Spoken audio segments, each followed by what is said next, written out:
सारी बातों को लेकर के बार बार हम लोग सरकार से वार्ता करते रहे हैं, लेकिन सरकार की उदासीनता को देखते हुए हमारे इस अभियान में भारतीय मजदूर संघ से संबद्ध भारी संख्या में कर्मचारी अपनी समस्याओं को लेकर के इस रैली में भाग ले रहा है। मजदूर हितों में काम करेगी तो हम उसका सहयोग करेंगे, अगर मजदूरों के विरोध में काम करेगी तो हम उसका विरोध करेंगे। इन कर्मचारियों की नियमावली अगर नहीं बनाती सरकार तो हम पूरे प्रदेश में एक बड़े आंदोलन की रूपरेखा तय करेंगे और जिसकी सारी जिम्मेदारी सरकार और शासन की होगी। मध्य प्रदेश सरकार द्वारा समान कार्य समान वेतन और अन्य लाभों की घोषणा की गई, जिसका पत्राचार किया जा चुका सरकार द्वारा।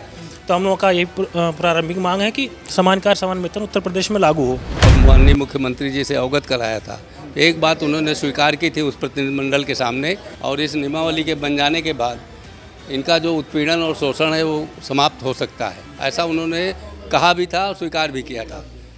लेकिन अभी तक कोई कार्यवाही ऐसी हुई नहीं। सरकार के स्तर से अगर आप लोगों की समस्याओं का समाधान नहीं होता है तो भारतीय मजदूर संघ सब समस्याओं को लेकर के सरकार से आर पार की लड़ाई भी करेगा कि वो लोग भारतीय मजदूर संघ के साथ कंधे से कंधे मिला करके वो खड़े रहें। भारतीय मजदूर संघ विश्वास दिलाता है कि उनकी सारी समस्याओं को सरकार के स्तर से समाधान कराया जाएगा। भारतीय मजदूर संघ के बैनर तले तमाम कर्मचारी संगठन इन दिनों एकजुट हुए हैं और 27 सितंबर को राजधानी लखनऊ में एक महारैली का आयोजन जो है वो किया गया है। तमाम सारे पदाधिकारी हमारे साथ है। प्रदेश संगठन मंत्री श्री राम निवास जी हैं, हम इनसे ज़्यादा बात करेंगे। सर, एक महारैली का आप लोगों ने आयोजन किया है, लाखों की संख्या में जो कर्मचारी हैं वो पूरे यूपी से इस रैली में पहुँचेंगे। मांगे कई सारी हैं, कई बार आपने इस विषय के बारे में बताया है, सरकार से बात करने का प्रयास किया, लेकिन सबसे पहला सवाल आपसे ये है कि कौन कौन से कर्मचारी संगठन हैं जो आपके साथ जुड़े हैं इस महाअभियान में? मैं राम निवास सिंह, प्रदेश संगठन मंत्री, भारतीय मजदूर संघ उत्तर प्रदेश। हमारे इस अभियान में भारतीय मजदूर संघ से संबद्ध लगभग 50 संगठनों का समर्थन इसमें मिल रहा है और 50 विभागों से भारी संख्या में कर्मचारी अपनी समस्याओं को लेकर के इस रैली में भाग ले रहा है। जो संगठन है, जो कर्मचारी संगठन आपके साथ जुड़े हुए हैं, उन सबकी जो मांगे हैं वो आपस में मिलती हैं या फिर सब कर्मचारी संगठनों की जो मांगे हैं वो अलग अलग हैं? इसमें विभिन्न संगठनों, विभिन्न जो अपने विभाग हैं उनकी समस्याएं अलग अलग हैं, लेकिन एक सबसे बड़ी कॉमन जो समस्या है जो सभी विभागों में है कि जो संविदा और आउटसोर्सिंग पे सरकार के द्वारा जो नियमित कामों पर नियोजन किया जा रहा है, ये कॉमन समस्या है। और इसको लेकर के बार बार सरकार से हम लोग कर रहे हैं कि भाई कर्मचारियों की नियमावली बनाई जाए, जो संविदा के लोग हैं, आउटसोर्सिंग के लोग हैं, उनको भी पूरा वेतन दिया जाए, उनको सामाजिक सुरक्षा दिया जाए।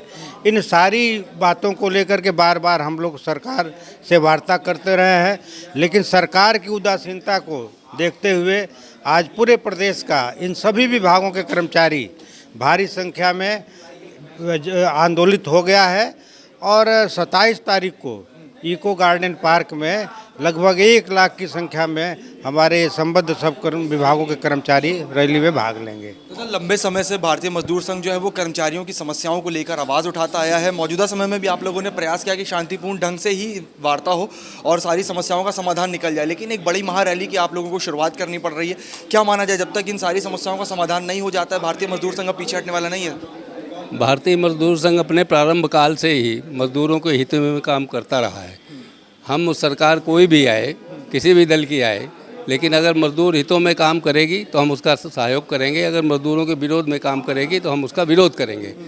भारतीय मजदूर संघ के सामने सबसे बड़ी समस्या ये है कि आज कोई भी उद्योग हो प्रदेश का, आउटसोर्सिंग और कॉन्ट्रैक्ट लेबर के नाम पर सभी उद्योगों में बड़ी संख्या में कर्मचारी भर्ती किए जाते हैं, जिनका शोषण उत्पीड़न होता है। न तो उनको सर्विस की गारंटी है, न उनको मिनिमम वेज मिलता है, और जब चाहे तब कॉन्ट्रैक्टर निकाल बाहर करता है। इन परिस्थितियों में भारतीय मजदूर संघ चूँकि देश का सबसे प्रथम क्रमांक का बड़ा संगठन है, इसलिए हमारी जिम्मेदारी भी बड़ी है और हम इस लड़ाई को आर पार की लड़ाई मान करके लड़ रहे हैं। इसी में हमारा पहला स्टेप जो है ये महारैली है।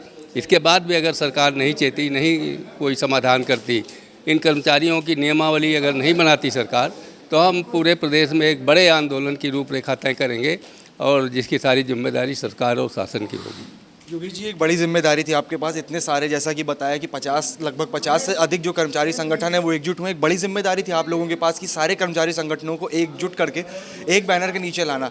ये जिम्मेदारी आप लोगों ने निभाई है। कल से एक महा आंदोलन की आप लोग शुरुआत करने जा रहे हैं। तमाम सारे जो स्वास्थ्य विभाग से भी जुड़े हुए कर्मचारी संगठन है उनको आपने एकजुट किया है।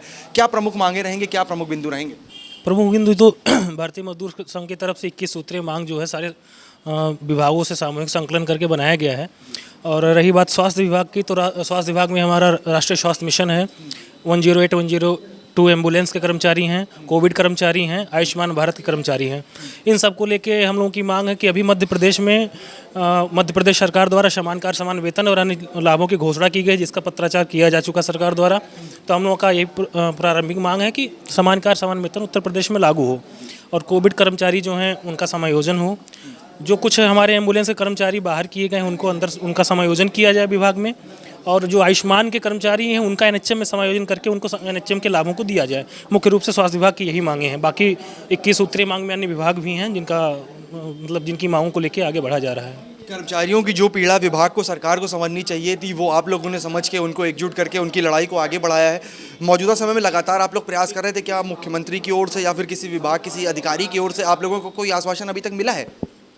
नहीं, आश्वासन नहीं मिला। हमारा इससे पहले प्रतिनिधिमंडल मिला था भारतीय मजदूर संघ का और माननीय मुख्यमंत्री जी से अवगत कराया था। एक बात उन्होंने स्वीकार की थी उस प्रतिनिधिमंडल के सामने कि ऐसे आउटसोर्सिंग के कर्मचारियों की कोई नियमावली बननी चाहिए और इस नियमावली के बन जाने के बाद इनका जो उत्पीड़न और शोषण है वो समाप्त हो सकता है, ऐसा उन्होंने कहा भी था और स्वीकार भी किया था। लेकिन अभी तक कोई कार्यवाही ऐसी हुई नहीं और हम आंदोलन के रास्ते पर हैं। हमारी ये लड़ाई अंतिम लड़ाई नहीं है, हम इसकी लड़ाई को आगे भी ले जाएंगे अगर सरकार नहीं मानती है। ऐसी परिस्थितियों में भारतीय मजदूर संघ पीछे हटने वाला नहीं है, हम लड़ाई लड़ेंगे। श्री निवास जी, लगभग 1 लाख के करीब आपने बताया कि कर्मचारियों की संख्या जो है वो कल पूरे यूपी से राजधानी लखनऊ में जमा होगी अपनी मांगों को लेकर। वो सिर्फ चाहते हैं कि उनकी समस्या का समाधान है, क्योंकि कर्मचारियों का दर्द कोई समझने को तैयार नहीं है। अपने उन तमाम साथियों को जिनकी आप अगुवाई कर रहे हैं, जिनके हक के लिए आप लड़ाई लड़ रहे हैं, उनको क्या संदेश आप देना चाहेंगे?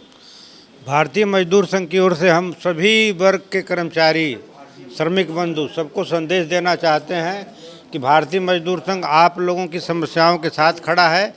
और अभी हम एक सांकेतिक इस महारैली का आयोजन किए हैं। सरकार के स्तर से अगर आप लोगों की समस्याओं का समाधान नहीं होता है तो भारतीय मजदूर संघ जिन भी समस्याओं को सरकार के समक्ष रखा है उन सब समस्याओं को लेकर के सरकार से आर पार की लड़ाई भी करेगा।